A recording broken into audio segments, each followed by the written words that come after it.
Subscribe now and press the bell icon. Never miss an update. नमस्कार साथियों, स्वागत करता हूं सभी का इस चैनल पर। मित्रों, आज टीचिंग मेथड की क्लास नंबर 67 लेकर आया हूं। एक बात मैं आपको अवगत कराना चाहूँगा, ये जो क्लास है ये लेवल 1 और लेवल 2 कोई सी भी लैंग्वेज हो, कहीं पर भी ये टीचिंग मेथड आ जाती है।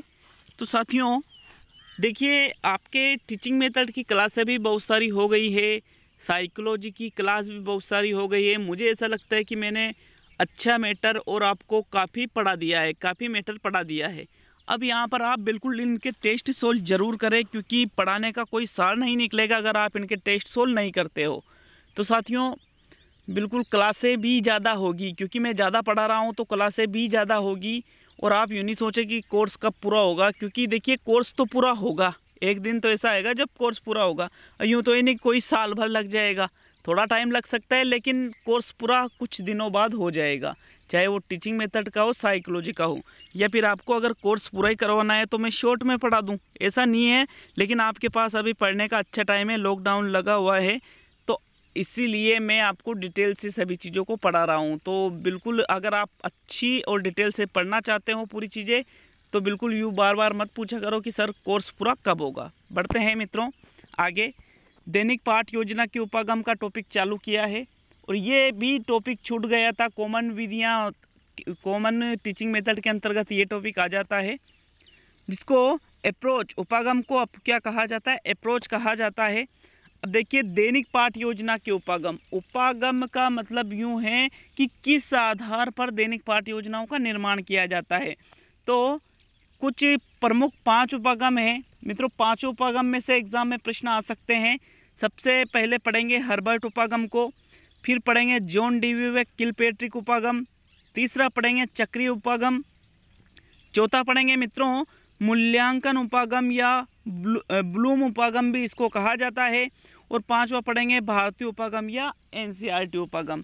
तो एक एक को अच्छी तरह से पढ़ेंगे, और एक एक में से प्रत्येक इम्पोर्टेंट है, एग्जाम में प्रश्न कहीं से भी आ सकता है। तो साथियों शुरू करते हैं।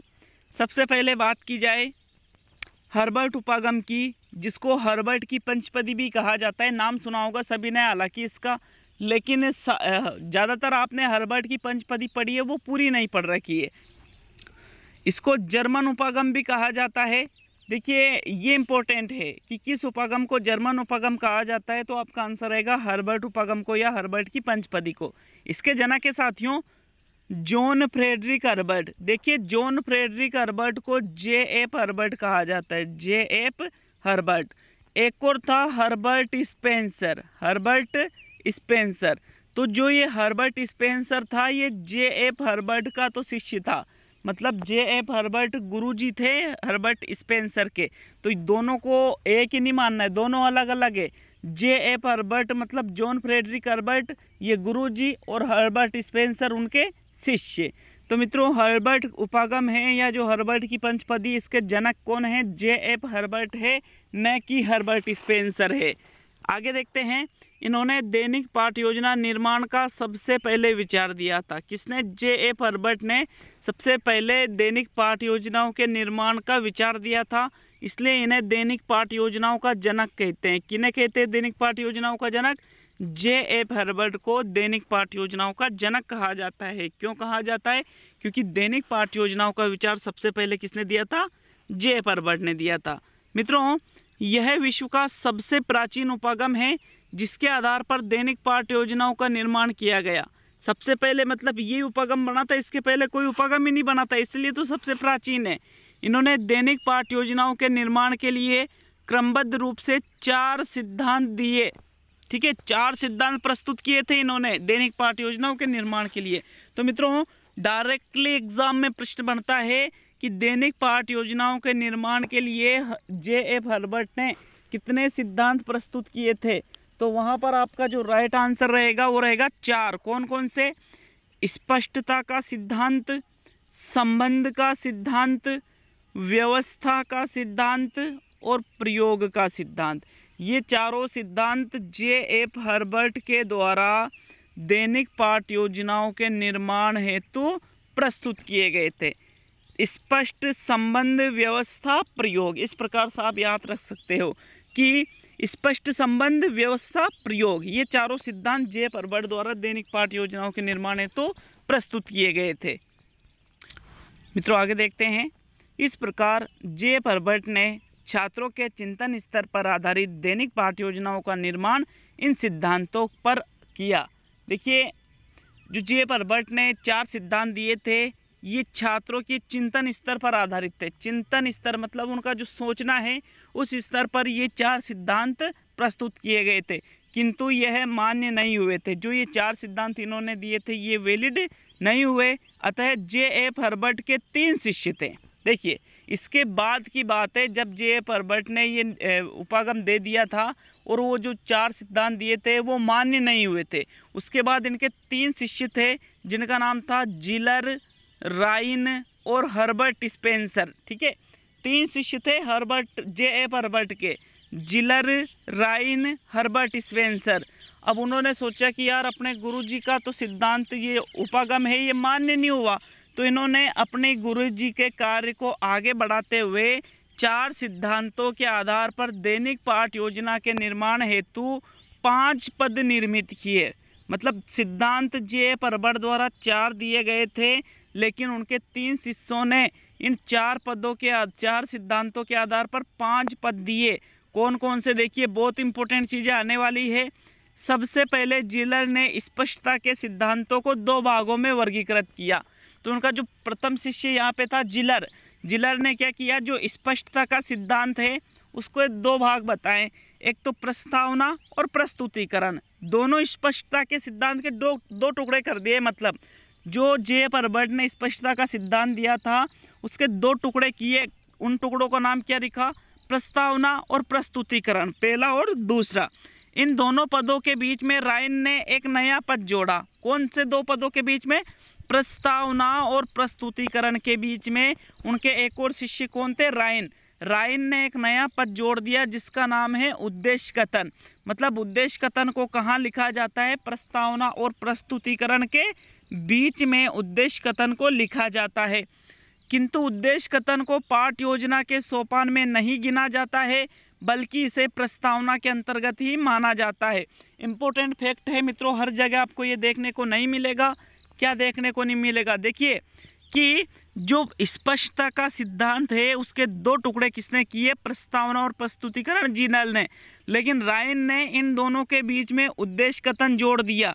अब देखिए, सिद्धांत तो एक ही है, दैनिक पाठ योजना के निर्माण के लिए 2 पद बता दिए, लेकिन ये जो तीसरा पद है उद्देश्य कथन, इसको गिना नहीं जाता है, बल्कि इसको किसके अंतर्गत सम्मिलित किया जाता है, प्रस्तावना के अंतर्गत।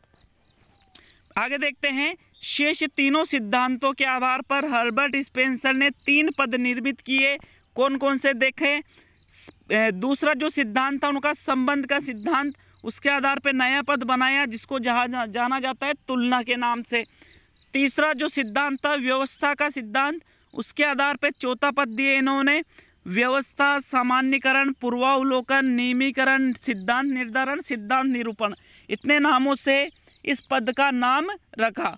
और 4था जो सिद्धांत था प्रयोग का सिद्धांत, उसके आधार पर 5वां पद दिया गया प्रयोग। प्रयोग के सिद्धांत के आधार पर 5वां पद कौन सा बताया, हर्बर्ट स्पेंसर ने, प्रयोग।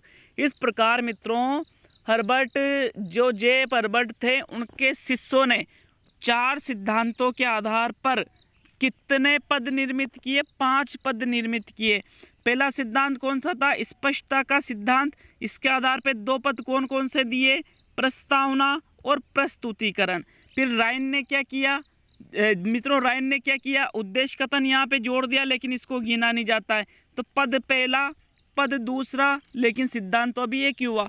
फिर दूसरा सिद्धांत चला संबंध का सिद्धांत, जिसको हर्बर्ट स्पेंसर ने नया पद दिया, नया नाम दिया तुलना। तीसरा सिद्धांत था व्यवस्था का सिद्धांत, जिसको हर्बर्ट स्पेंसर ने व्यवस्था, सामान्यकरण या पूर्वावलोकन या नियमीकरण, सिद्धांत निर्धारण या सिद्धांत निरूपण नाम दिया। और 4था सिद्धांत था प्रयोग का सिद्धांत, इसका नया पद क्या बनाया, प्रयोग ही नाम इसको दिया गया। तो मित्रों इन 4 सिद्धांतों के आधार पर 5 पद किसने निर्मित किए थे, हर्बर्ट स्पेंसर, यहाँ पे जिलर और रायन, इन तीनों ने। तो डायरेक्टली प्रश्न पूछ सकते हैं कि प्रस्तावना और प्रस्तुतिकरण किसने बताया? जिलर ने बताया। उद्देश्य कथन किसने बताया? रायन ने बताया। बाकी के सभी किसने बताए? हर्बर्ट स्पेंसर के द्वारा बताए गए थे। तो साथियों आगे बढ़ते हैं। देखिए जो ये 5 पद निर्मित किए गए थे दैनिक पाठ योजना के निर्माण के लिए, इन 5 पदों में सबसे महत्वपूर्ण जो पद है वो आता है प्रस्तुतिकरण। एग्जाम में डायरेक्टली आपसे पूछ सकता है कि हर्बर्ट की पंचपदी में सबसे महत्वपूर्ण पद कौन सा है, तो वहाँ पर आपका जो राइट आंसर रहेगा वो रहेगा प्रस्तुतिकरण, क्योंकि प्रस्तुतिकरण में संपूर्ण पाठ को प्रस्तुत किया जाता है छात्रों के समक्ष। नेक्स्ट, इन 5 पदों का नाम J.F. हर्बर्ट के नाम पर रखा गया। जो ये 5 पद निर्मित किए गए थे ये किसके नाम पर आधारित है? J.F. हर्बर्ट के नाम पर आधारित है, इसलिए इसको हर्बर्ट की पंचपदी कहते हैं। J.F. हर्बर्ट पर आधारित है, न कि हर्बर्ट स्पेंसर पे, याद रखना इसको। भारत में भी प्रशिक्षण के क्षेत्र में पाठ योजनाओं का निर्माण इसी उपागम के आधार पर होता था, किंतु 1961 से भारत में दैनिक पाठ योजनाओं का निर्माण NCERT उपागम या भारतीय उपागम जिसको कहा जाता है के आधार पर हो रहा है। मतलब भारत में भी दैनिक पाठ योजना किसके आधार पर बनाई जाती थी? हर्बर्ट की पंचपदी के आधार पे। लेकिन 1961 में भारतीय उपागम या NCERT उपागम आया, फिर 1961 से ही भारतीय उपागम या NCERT उपागम के आधार पर दैनिक पाठ योजनाएं बनाई गई। मैंने एक नोट करके एक नोट लिखा है यहाँ मित्रों, प्रस्तावना को उत्प्रेरणात्मक उपक्रम भी कहते हैं। डायरेक्टली एग्जाम में प्रश्न आ सकता है कि उत्प्रेरणात्मक उपक्रम किसको कहा जाता है, तो वहाँ पर आपका आंसर रहेगा प्रस्तावना को ही उत्प्रेरणात्मक उपक्रम कहा जाता है। तो मित्रों कैसी लगी क्लास बिल्कुल कमेंट करके जाना, लाइक करना। वीडियो अच्छा लगता है तो बिल्कुल मैं एंड में लाइक मांगता हूँ आपसे, क्योंकि आप पूरा वीडियो देखते हो तो आपको पता चल जाता है कि क्लास अच्छी है या नहीं है। मिलते हैं अगले वीडियो में।